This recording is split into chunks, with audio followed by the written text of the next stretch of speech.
The distress signal had been repeating for 3 days. Captain Park stood on the bridge of the HSS Resolve and listened to the broken words one more time. The voice belonged to a woman.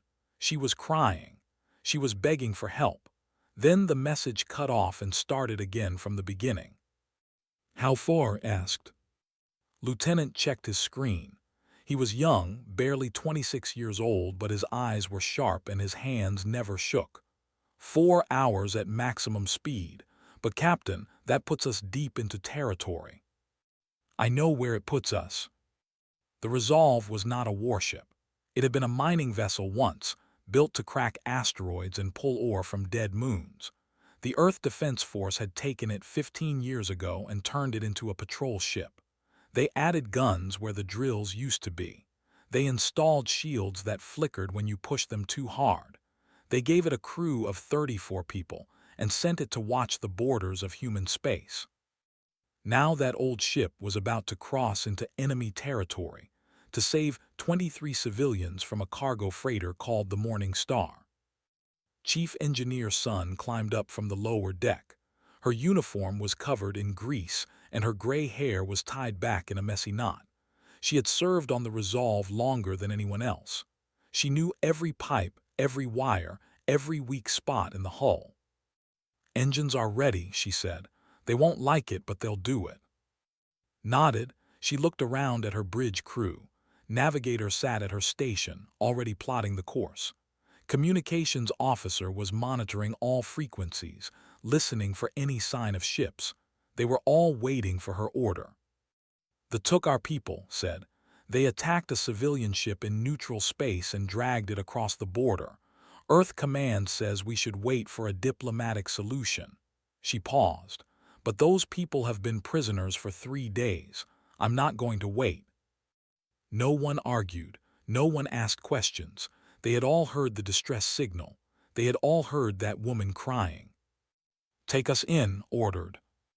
The Resolve jumped to faster-than-light speed and vanished into the darkness between stars. 4 hours later, they dropped out of hyperspace at the edge of territory. The Ember Nebula stretched across like a wound in space, red and orange clouds of gas that glowed with the light of dying stars. Somewhere inside that nebula, the Morning Star was waiting. The first ship found them within minutes. It was a scout vessel, small and fast, with curved armor that looked like the shell of some deep-sea creature. It circled the Resolve twice, scanning them with sensors that felt like cold fingers running across the hull. "They're hailing us," said. "Put it through." The flickered and showed a face. The aliens were tall and thin, with skin the color of wet stone and eyes that had no pupils, just solid black orbs that reflected the light. This one wore the uniform of a military officer, decorated with small bones that hung from chains on his chest. "Human vessel," they said. His voice was a low growl, translated by the computer into flat, emotionless words. "You have entered the territory of the Dominion. This is a violation of our borders. Explain yourself." "I am Captain Park of the Earth Defense Force. We are responding to a distress signal from the civilian freighter Morning Star. We request permission to retrieve our people and leave peacefully." They made a sound that might have been laughter. "The Morning Star is property of the Dominion now. Its crew are prisoners. You have no rights here, human." "Those are civilian merchants. They're not soldiers. Let them go." "No." They ended the transmission. The scout ship turned and flew away, heading deeper into the nebula. Watched it go and felt something cold settle in her stomach. The scout was going to report their position. Soon, more ships would come. "Captain," said quietly, "we could still turn back." "No, we keep going." The Resolve pushed forward into space. They found the fleet 2 hours later. 47 warships hung in space around a dead gray moon. They were arranged in perfect formation, a wall of metal and weapons that blocked the path to the Morning Star. The cargo freighter was visible in the distance, docked at a small station on the moon's surface. And standing at the center of the fleet was the flagship.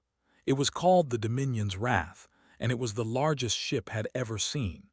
It was shaped like a blade, long and sharp, covered in weapon ports and armored plates. It could destroy the Resolve with a single shot. 47 ships, whispered. Captain, that's an entire battle fleet. I can count. He activated again. This time the face that appeared was different, older, more decorated. The bones on his chest were larger and some of them looked human. I am Fleet Admiral, the said, commander of the 3rd Dominion Fleet, and you must be the brave little human who thinks she can challenge us. I'm not here to challenge anyone. I just want my people back. Smiled, at least thought it was a smile. It was hard to tell with faces. Your people are criminals. They entered our space without permission. They will be tried and executed according to our laws. They were dragged here against their will. You attacked them in neutral territory.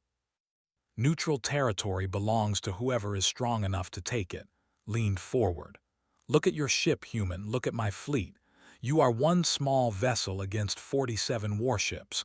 Your weapons are old. Your shields are weak. Your crew is tiny. What do you think you can do? Behind could hear other laughing. They were enjoying this. To them, she was nothing but entertainment. I'm asking you one more time, said. Release the prisoners, let us leave. No one has to die today. Stared at her with those black, empty eyes. Then he turned to someone off-screen and spoke in his own language. More laughter followed. You amuse me, human, said. So I will let you watch. I will show you what happens to those who enter space uninvited. The transmission changed. Now could see the inside of a prison cell. 3 humans knelt on the floor with their hands bound behind their backs. A soldier stood behind them with a weapon in his hand. No, said, don't do this. You wanted your people, said, here they are. The soldier fired 3 times. The prisoners fell forward and did not move. The bridge of the Resolve went silent. Felt her hands grip the arms of her chair so hard that her knuckles turned white. Behind her, she heard someone curse quietly. Someone else was crying. 20 more remain, said. Surrender now and I will make their deaths quick. Resist and I will make them slow. Said nothing. She reached over and pressed a button on her console. Every light on the bridge went dark. Every screen went black. The hum of the engines faded to silence. Captain asked in the darkness. Protocol 17, said quietly. Everyone to battle stations, we're going hunting. On the Dominion's Wrath, Sub-Commander watched the human ship go dark. He had studied humans for many years. He had read their history. He knew what they were capable of when they were pushed too far.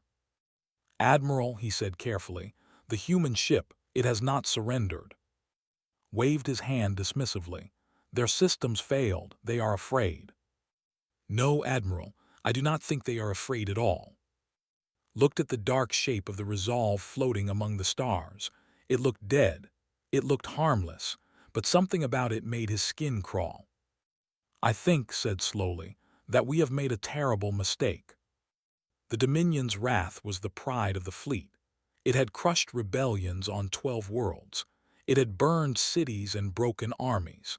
Fleet Admiral had commanded it for 30 years, and in all that time he had never lost a single battle. Now he stood on his bridge and watched the human ship float in the darkness like a dead thing. Around him, his officers were laughing and making jokes about the weak creatures who had dared to challenge them. Should we destroy it, Admiral? One of them asked. Not yet, walked closer to the. I want to see them suffer first. Open a channel to all ships. Let everyone watch the humans beg for mercy. Sub-Commander stood in the shadows near the back of the bridge. He did not laugh with the others. He had spent 10 years studying the species that called themselves human. He had read their history files, watched recordings of their wars, analyzed their tactics. What he had learned made him nervous. Humans were not like other species. They did not fight for territory or resources. They fought for things that could not be measured: honor, loyalty, revenge. They would charge into hopeless battles and laugh while they died. They would sacrifice themselves to save strangers. They would keep fighting long after any reasonable creature would surrender. And they never, ever forgot when someone hurt their people. Admiral said quietly, "I would advise caution." Turned to look at him. His black eyes showed no emotion, but his voice carried contempt. "Caution, against one ship. This is not just any ship. This is a human ship. They have a saying on their world. Beware the fury of a patient man. These humans have been patient. They asked for peace. They requested negotiation. We answered by killing their people in front of them. And they shut down their systems in fear." No, shook his head. Humans do not shut down when they are afraid. They run. They retreat. They call for help.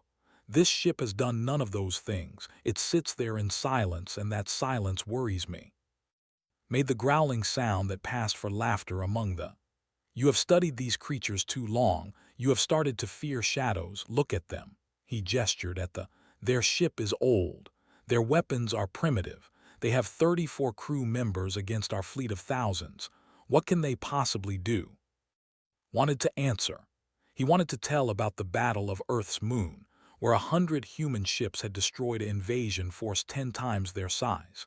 He wanted to talk about the siege of Colony 7, where a single human marine had held a corridor for 6 hours against 200 enemy soldiers.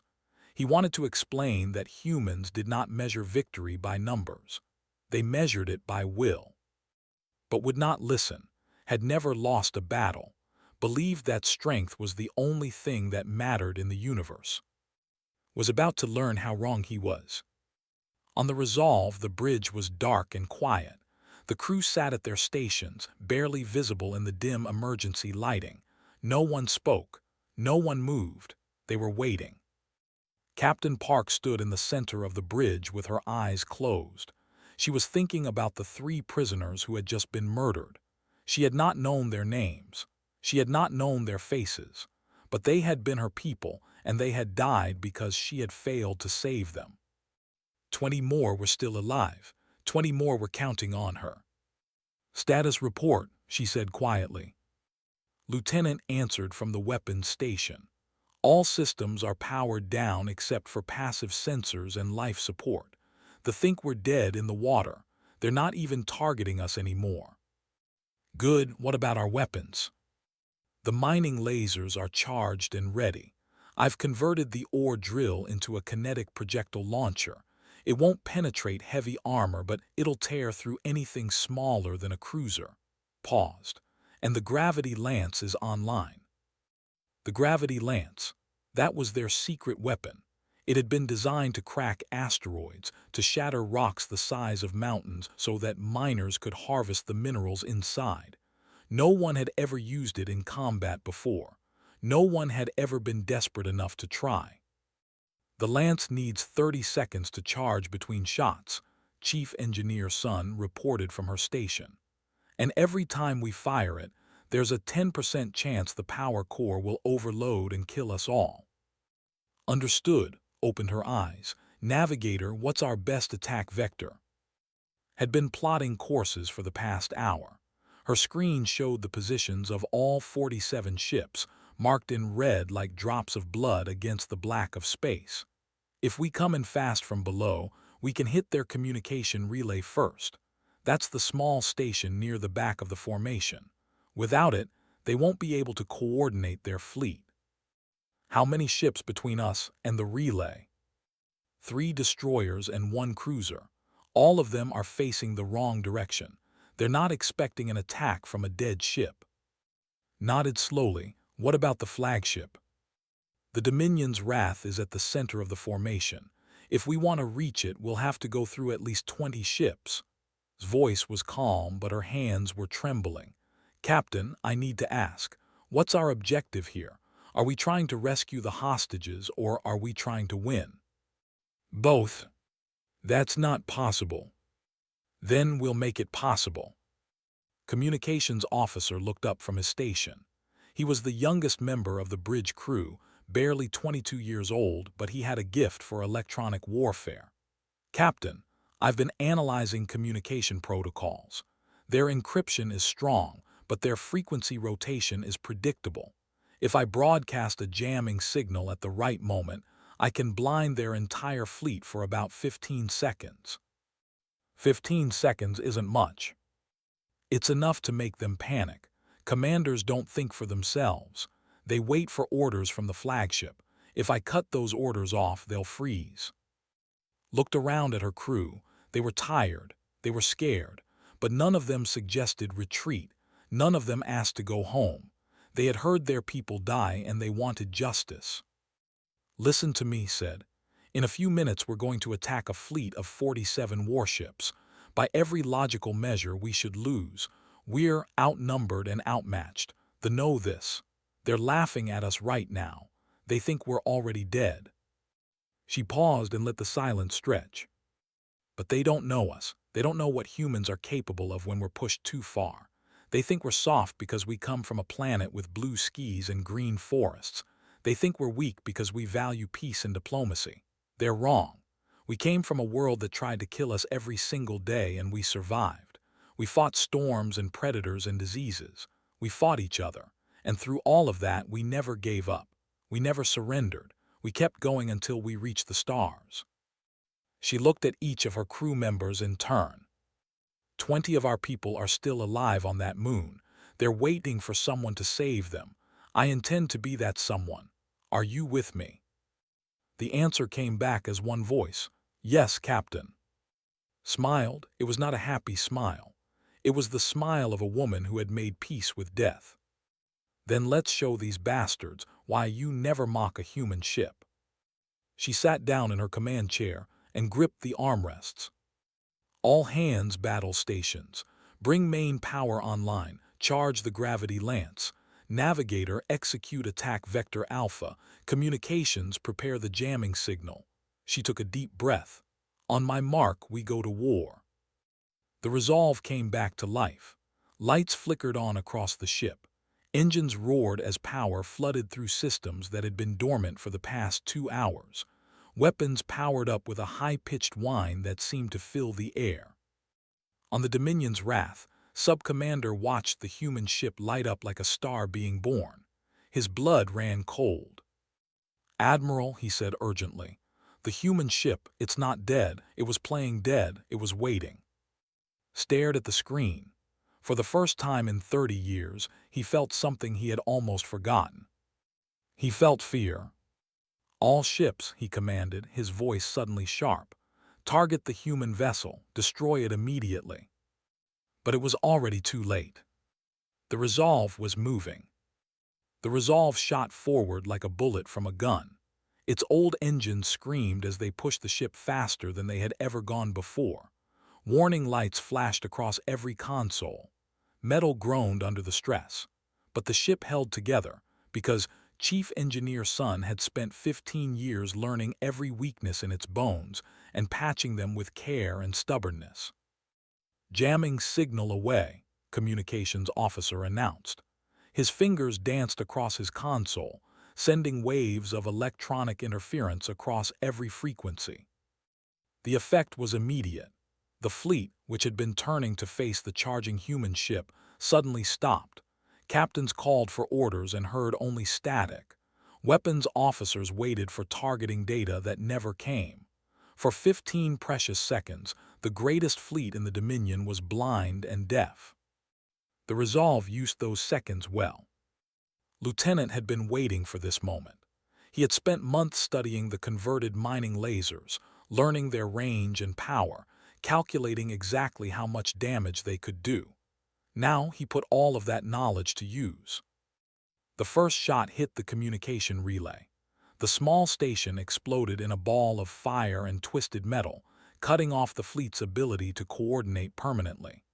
The second and third shots struck the engines of a nearby destroyer, leaving it spinning helplessly through space. The fourth shot punched through the bridge of another destroyer, killing its command crew instantly. 3 ships neutralized in less than 10 seconds. Gravity lance charged, Chief reported, ready to fire. Target the cruiser directly ahead, Captain Park commanded. Targeting solution locked. Fire. The gravity lance was never meant to be a weapon. It was designed to focus gravitational forces into a narrow beam, strong enough to crack asteroids into pieces small enough to harvest. When that beam hit a cruiser, it did not crack it. It tore it apart. The ship's armor crumpled like paper. Its hull split open from bow to stern. Atmosphere and debris sprayed out into the void as hundreds of crew members died in an instant. The remaining ships in the formation finally began to react. Weapons fire filled the space around the Resolve, bright beams of energy that could vaporize steel. But the human ship was moving too fast, weaving through the formation in patterns that no computer could predict. Navigator was flying by instinct now.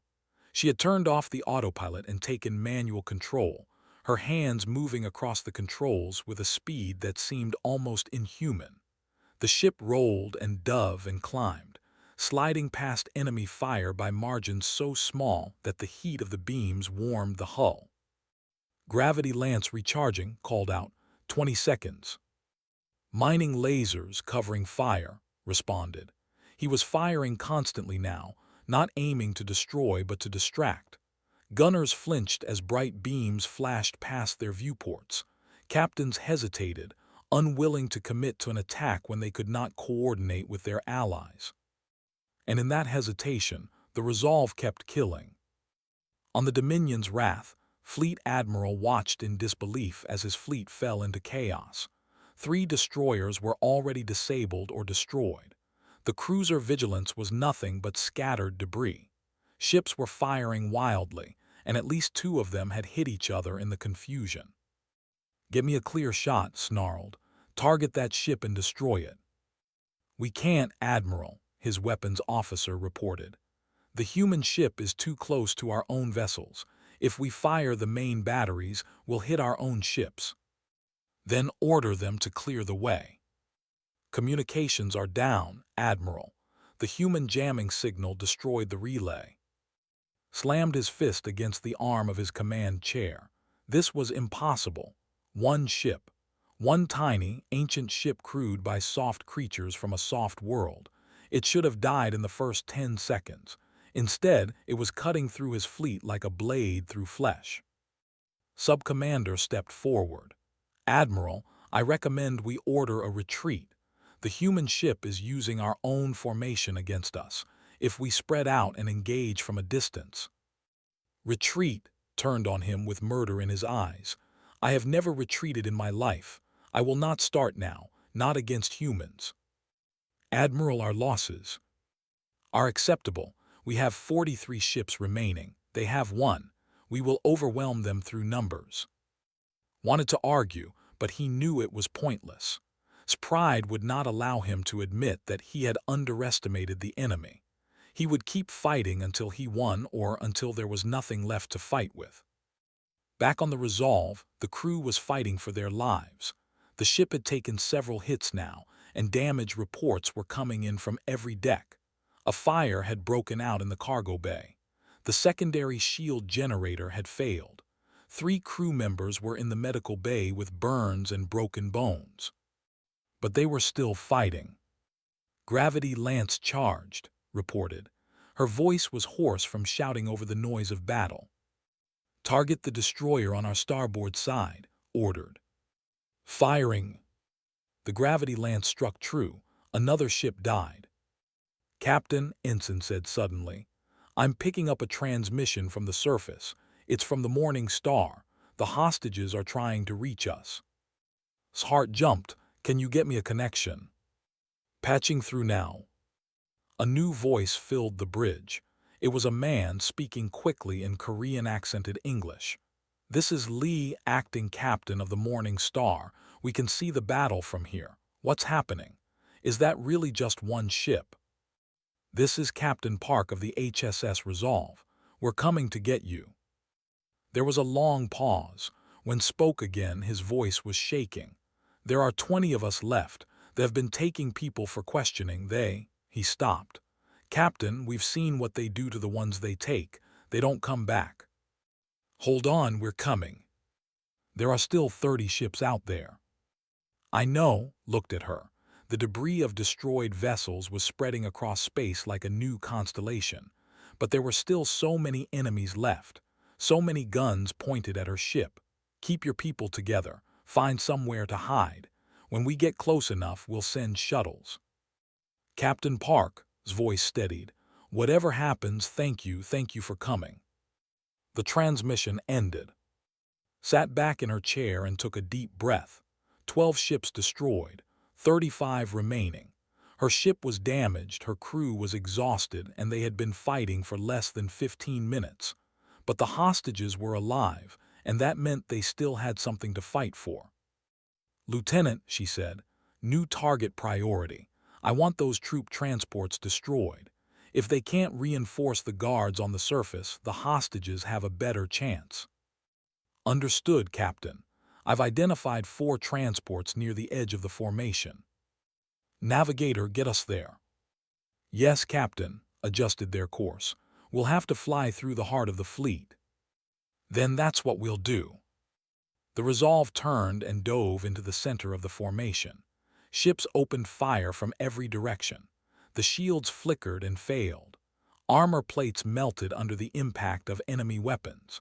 A section of the port hull blew out, sending 2 crew members spinning into space before the emergency bulkhead sealed. But the ship kept moving, and the ship kept killing. Destroyed the first transport with a concentrated barrage of mining laser fire. The second fell to the gravity lance. The third tried to flee but was too slow, caught by a kinetic projectile that punched through its engine core. The fourth managed to escape, running for the safety of the nebula. 4 transports down, reported. Only 1 escaped. Good, allowed herself a moment of satisfaction. Status report. Answer was grim. Shields are gone. Main engines at 40%. We've lost 8 crew members. The gravity lance is overheating. If we fire it again in the next 10 minutes, we'll lose the power core. Nodded slowly. They had done incredible damage, but the battle was far from over. 31 ships still filled the space around them, and the flagship had not yet fired a single shot. Admiral is waiting, said quietly. He wants us to come to him. Then let's not disappoint him, straightened in her chair. All hands prepare for assault on the flagship. We end this now. The Resolve, battered and burning but still alive, turned toward the Dominion's wrath. The Ember Nebula glowed red and orange around the battle. Debris from destroyed ships drifted through space like metal snowflakes. The Resolve flew through this graveyard of its own creation, trailing smoke from a dozen wounds but still pushing forward. Captain Park had not left her command chair in 18 hours. Her eyes were bloodshot. Her uniform was stained with sweat and the blood of a crew member she had helped carry to the medical bay. But her voice was still steady when she gave orders, and her crew followed without question. Report, she said. Chief Engineer Sun answered from the engine room, her voice crackling through damaged speakers. Main engines are failing. I've rerouted power from every non-essential system, but we're running on borrowed time. Maybe 2 more hours of combat speed, then we're dead in the water. The gravity lance cooled down enough for 1 more shot. After that, the focusing crystals will shatter. We won't be able to repair them without a full dock. 1 shot would have to make it count. Navigation, what's between us and the flagship? Studied her screen with tired eyes. 19 combat ships, Captain. They've pulled into a defensive formation around the Dominion's wrath. Admiral is using them as a wall. He's hiding behind his own fleet. Yes, but there's something else. Highlighted a section of the nebula on her screen. The radiation clouds here are dense enough to mask our signature. If we fly through them, the sensors won't be able to track us. We could get close without being seen. What's the catch? The radiation will fry our already damaged systems. Shields, sensors, weapons tracking. By the time we come out the other side, we'll be flying blind. Considered this. Flying blind into the heart of an enemy fleet. It was suicide by any rational measure, but rational measures had stopped applying hours ago. "Pilot," she said, "can you do it?" Was their backup pilot, a quiet man in his 30s who had taken over when became too exhausted to fly and navigate at the same time. He had been a stunt pilot before joining the military, and he flew the Resolve like it was an extension of his own body. "Captain," he said slowly, "I can fly through anything if you give me a reason. 20 hostages on that moon, soldiers guarding them. If we don't break through this fleet, those people die." "Not at once, that's a good reason." The Resolve changed course and dove into the radiation clouds of the Ember Nebula. The effect was immediate and brutal. Warning alarms screamed across every console. Sparks flew from overloaded circuits. The flickered with static, showing only glimpses of the red-orange clouds that surrounded them. Crew members grabbed for handholds as the ship bucked and shook. In the engine room was fighting to keep the power core stable. Radiation was flooding the ship, interfering with every system she tried to control. She had sealed herself in the core chamber with nothing but a thin emergency suit between her and lethal exposure. Her skin was already red from radiation burns, but she kept working. "Come on, you stubborn piece of junk," she muttered at the engine. 15 more years we've been together. Don't die on me now." The engine groaned and sparked, but it kept running. On the bridge, communications officer was doing something equally desperate. He had pulled apart his console and was rewiring it by hand, trying to create a backup system that could function in the radiation field. "If I can get the short-range transmitter working," he explained to no one in particular, "we can broadcast fake signals when we exit the cloud. Make them think we're coming from a different direction." "How long do you need?" asked. 5 minutes, maybe 10. "You have 3. Worked faster." Lieutenant was preparing the weapons. Without sensors, he would have to aim by eye, using only the and his own calculations. It was an ancient way of fighting, something humans had not done since the early days of space combat, but it was also something computers could not predict. "Mining lasers are ready," he reported. "I've set them to fire in a spread pattern. It's not precise, but it'll hit something." "And the gravity lance?" "Manual targeting. I'll need a visual on the flagship before I can fire." "Understood. 1 shot. They would have to get close enough to see the Dominion's wrath with their own eyes." The Resolve burst out of the radiation cloud like a ghost from the grave. Its hull was scorched black. Sparks flew from ruptured power conduits. Half of its running lights were dead. But it was still moving, and it was exactly where no one expected it to be. The defensive formation was pointed the wrong direction. They had been watching the other side of the nebula, waiting for the human ship to appear from the path it had been following. Instead, the Resolve emerged behind them, less than 1,000 meters from the nearest warship. "Fire everything," commanded. Fired. The mining lasers cut through the unprepared ship like sunlight through fog.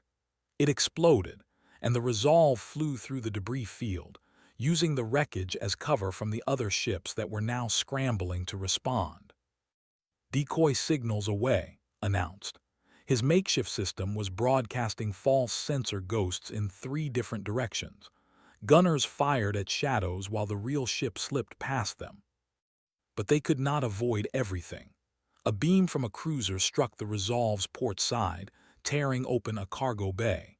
Another shot hit the bridge and was thrown from her chair as the deck buckled beneath her. She hit the floor hard. Her head struck metal, and for a moment the world went white. When her vision cleared, she saw blood on her hands. Her blood. A piece of shrapnel had cut her forehead, and red was dripping into her eyes. Captain was at her side, trying to help her up.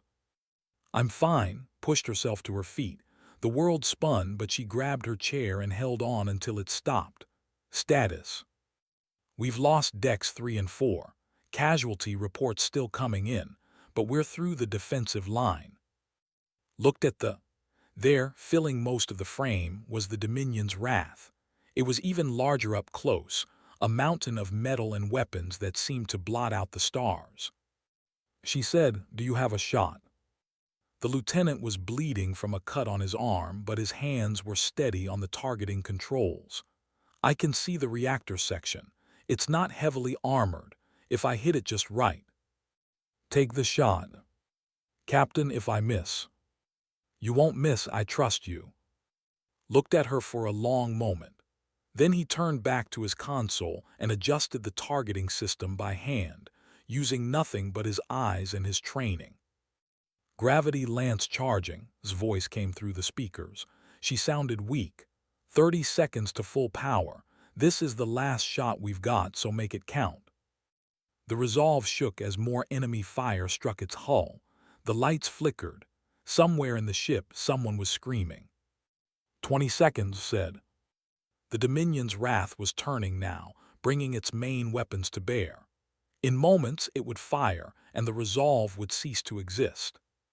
10 seconds. Gripped her chair and watched the flagship grow larger on the screen. 5 seconds. Admiral's face appeared on the broadcast from the flagship. His black eyes were wide with something that might have been fear or might have been rage. "You cannot win," he said. "You are one ship, you are nothing."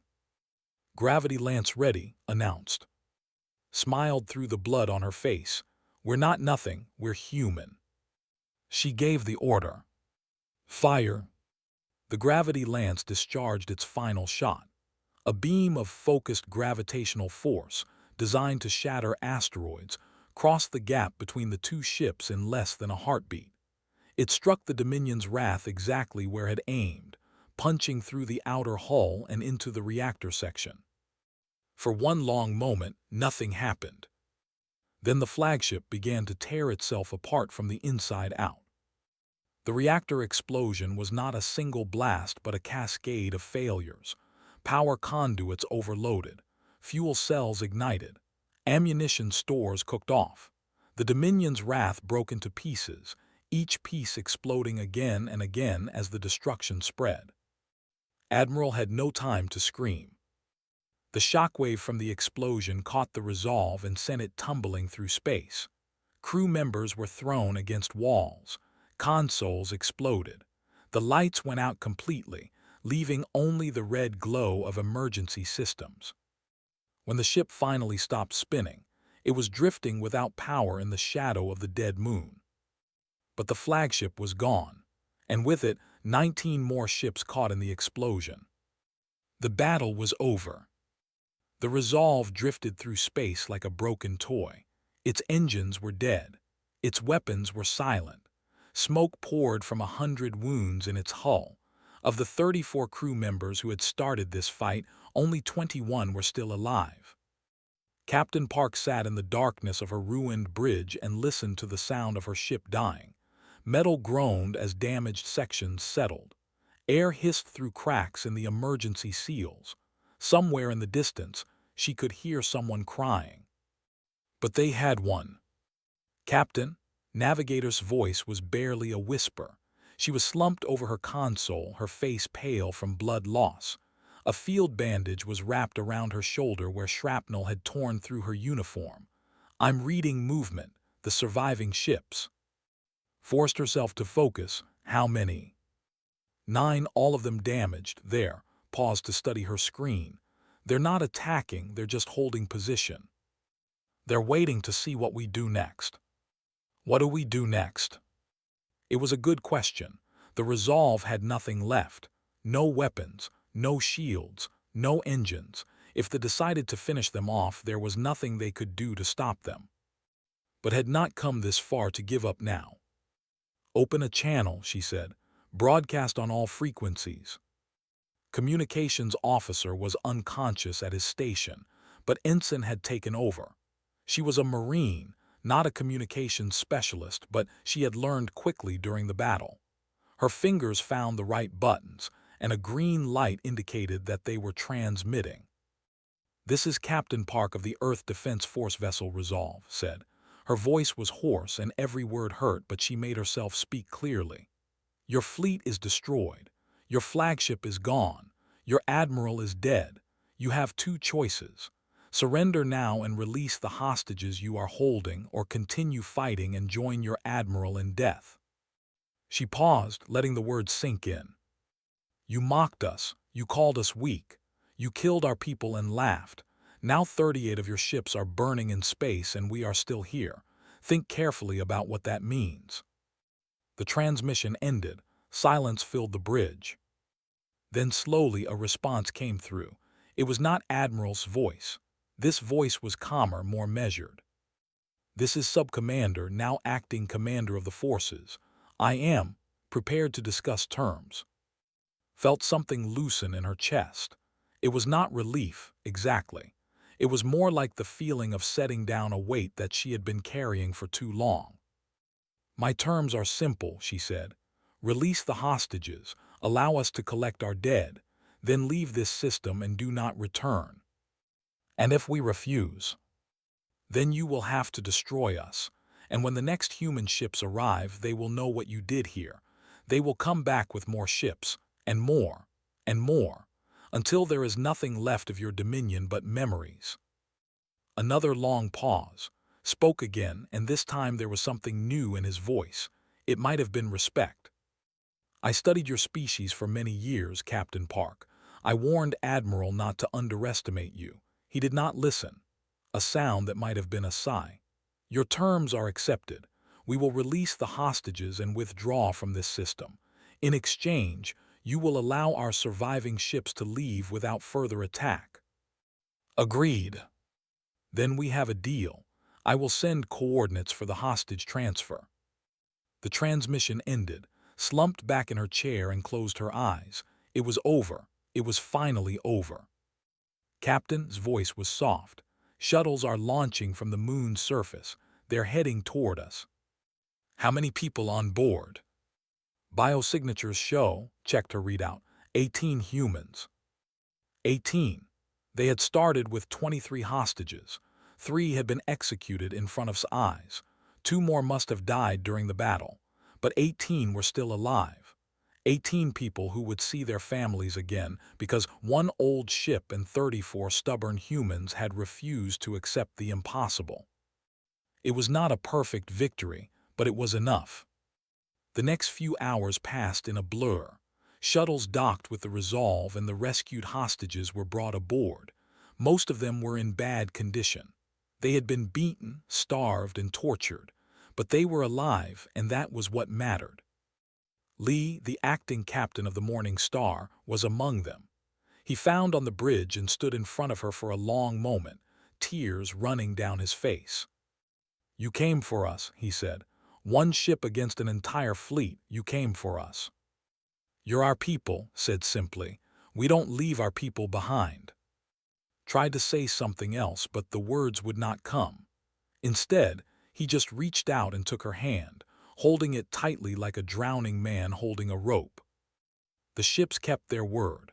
One by one, they turned and flew away, disappearing into the depths of space. Sub-Commander was the last to leave. Before he went, he sent one final message. "Captain Park, what you did today will be remembered. My people do not forget defeats, but we also do not forget courage. You have earned both our hatred and our respect." "I can live with that," replied. The Dominion's Wrath's wreckage drifted past as ship jumped to faster-than-light speed and vanished. The battle was truly over. 2 days later, the rescue fleet arrived. 12 Earth Defense Force warships dropped out of hyperspace, their weapons ready for a fight that had already ended. They found the Resolve floating in a field of debris, surrounded by the wreckage of 47 enemy vessels. The fleet commander, Admiral Han, came aboard personally. She walked through the damaged corridors, stepping over broken equipment and scorched metal until she reached the bridge. There she found Captain Park, still in her command chair, still watching over her crew.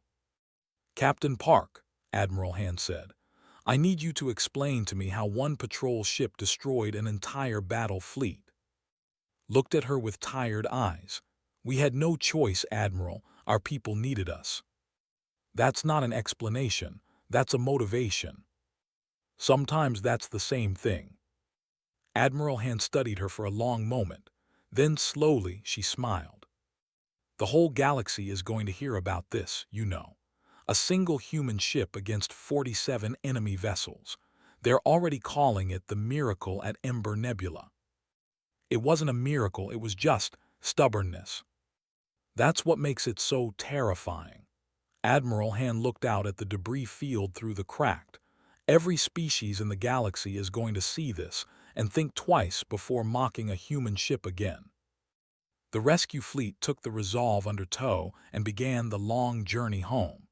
The survivors of the battle were treated as heroes.